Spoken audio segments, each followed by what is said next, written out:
A strong element of cancel culture is the belief that when it comes to statements or actions that could be perceived as racist, sexist, transphobic, or otherwise bigoted, it doesn't matter what a person intended. All that counts is whether it was experienced as bigoted by a member of a marginalised group.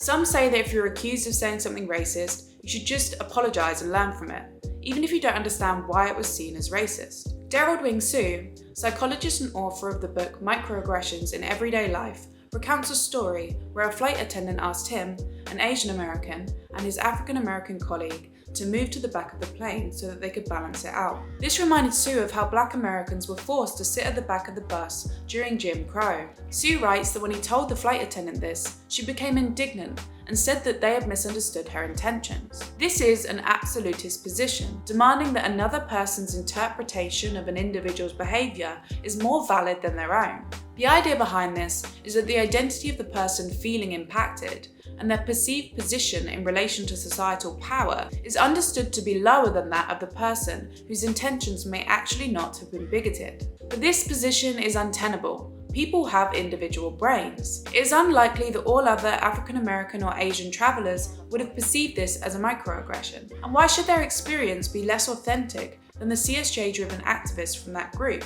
In her writings, Helen Pluckrose states that she's had to explain to an American visitor that the term Paki is not a neutral abbreviation of Pakistani, like Brit is to British, but that it has acquired racist connotations and should be avoided. She said that he simply lacked the cultural knowledge not to offend, and so she explained in a spirit of helpfulness as opposed to condemnation. Mia Mackenzie, in Black Girl Dangerous on race, queerness, class and gender, might be making a good point. She tells the story of a black boy who walked into a cafe and was immediately approached by the owner, who questioned him in a harassing manner. Mackenzie states that the owner, who again has done this stuff before, thinks he's protecting his staff and his customers from anyone who looks suspicious. And if anyone pointed out that he only does it to black males, and that's racist, he might say it was accidental. But guess what? No, there is nothing accidental about making a beeline for a black boy because he looks suspicious to you. If the cafe owner did only behave this way to black youth, he clearly had racial biases. Claiming that he treated anyone this way would either be a lie or a deep lack of self-awareness. It is the evidence of repeated incidents, not the impact on the boy, that tells us whether or not Mackenzie's account is accurate. The truth is separate to anybody's perception of it.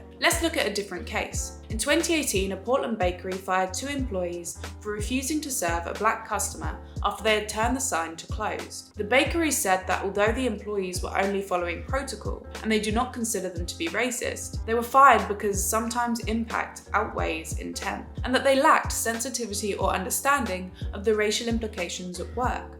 So the employees were blamed for not knowing that they were to break protocol if a black customer appears after closing. These cases seem very different. It does matter whether racism or protocol was the motivation. A liberal individualist viewpoint would also argue that individuals hold some responsibility over how they feel impacted and how they respond to that. If employees behave this way because they were racist, there is reason to believe that they could behave in racist ways again. But if they only followed a protocol that applies to all customers, there is no cause to discipline them. Past behaviour and motivation for it are good predictors of future behaviour. To address bigotry, we can not only consider impact. We particularly can not only consider the impact as experienced by people in minority groups who adhere to particular social justice theories, while ignoring other people who belong to those groups who see it differently. We must also consider the individual's intention and evidence of it.